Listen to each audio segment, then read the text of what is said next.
Okay, guys, Mad Go, Sjoa grade 3. Putting the spray skirt on. Stretchy, stretchy. Oh no, we're already at Gulf Stream. Okay, guys, Gulf Stream, you can either go hard left, do a wee boof, or if you want to avoid that hole, go center. Go fully center, and then you'll just miss that big hole on the left. Easy peasy. Now we're heading into Haystacks. Elias, get out of the way, you punk. Coming in, just doing some nice little moves here. And then we'll just fast forward through these little teeny little features. And then I'm starting to head left here, guys.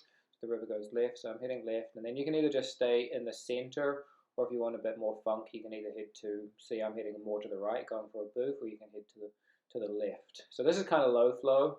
And now just nice big fluffy wave trains. There's a really nice kick flip wave, or you can do a wave wheel, or just float on through. Boom! Just I like to just sink in there. It's just fun. Submarine it. Here's just some two rocks before Chocolate Canyon. There's a nice little booth in between. Coming up, you can go quite close to that rock, but I usually go to the left of it. You can go to the right of it as well. It's no drama. Not an undercut or anything. It just gets kind of boily. I like to catch this little eddy here on the left, looping it in there, and then coming out, and you're just going to finish the last part of the Chocolate Canyon, and then come into the beautiful gorge here. So this is a super scenic gorge. Not sure why it's called Chocolate Canyon.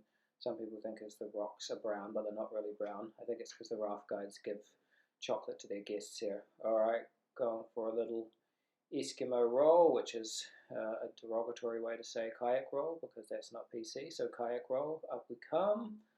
Alrighty, little boof here on the center rock. That's really nice to just get your nose close to it and just boof away. And then straight after you've got this nice eddy and a nice boof here on the river right. Cool guys, so we're coming up now to Devil's Elbow. Some people were intimidated by this. So just start on the left and then just start slowly heading back to the right. You know, you can miss all of this stuff. You don't need to go through it. There's a nice eddy here, or you can do a boof. But if you're a little bit apprehensive for the first time, just start heading from the left to the right and you're just going to avoid everything. So it is possible to avoid pretty much all the features on Devil's Elbow. It sounds worse than it is. I'm not sure who fucking named it. So there's a nice wee hole here. It gets much bigger at higher flows. You see this float's a nice little boof. I've been stuck in there as a rough guide. Here it's just a little rapid. There's a bit of an intimidating looking rock on the right there, but it's no drama, and the water's not sucking, not pushing into it. A little bit of a rock slap. Boop. All right, cool. Coming to the next rapid here. So this rapid here, you can just go straight through, or you can catch that eddy there on the left, or you can do a nice little boof. Straight after you've got this lovely rapid, you can pretty much go anywhere here. This river, this section, you can go anywhere. I mean, these features get a lot bigger at higher flow, so basically the holes get bigger, the waves get bigger, but the consequences don't get too much bigger. There we go, boom. It's a nice little rapid here. The consequences don't get too much bigger unless it gets in flood, and then of course you're gonna have to watch out for that helical flow. If you do end up swimming, it can be a bit hard to get to the side of the river. But yeah, anything between like 20 cubic meters and I would say 100 cubic meters, it's good to go.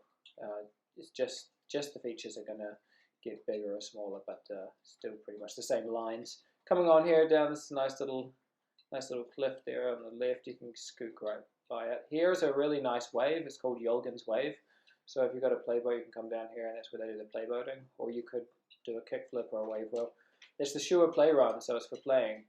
As you can see, beautiful clear water and just rolling up. Make sure you do a few rolls every time you go kayaking, guys. It's just a way that you stay sharp.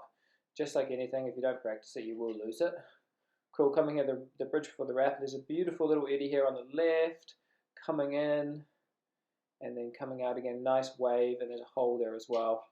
It's a beautiful rapid. This is where they do the bridge swing from, the raft guides, the raft companies. And then we're finishing at Mad Goat Sjoa, which was the kayak center about 2 years ago before we bought it. So, but yeah, now this is the Goat Beach, and this is where we teach kayaking and just have a good amount of fun, really. So welcome to come on up, and we'll teach you how to kayak, and we'll just have a good time. So I'm scooting through here. We have a hot tub. You see there we've got a sauna in the background and a cabin. to the right, and then further on through you'll find the kayak center. So it's so nice to just jump into this hot tub after a kayak and then have your girlfriend stir it around, because like a soup. That's the life. Yeah. So, Joe, catch you on the water. Damn.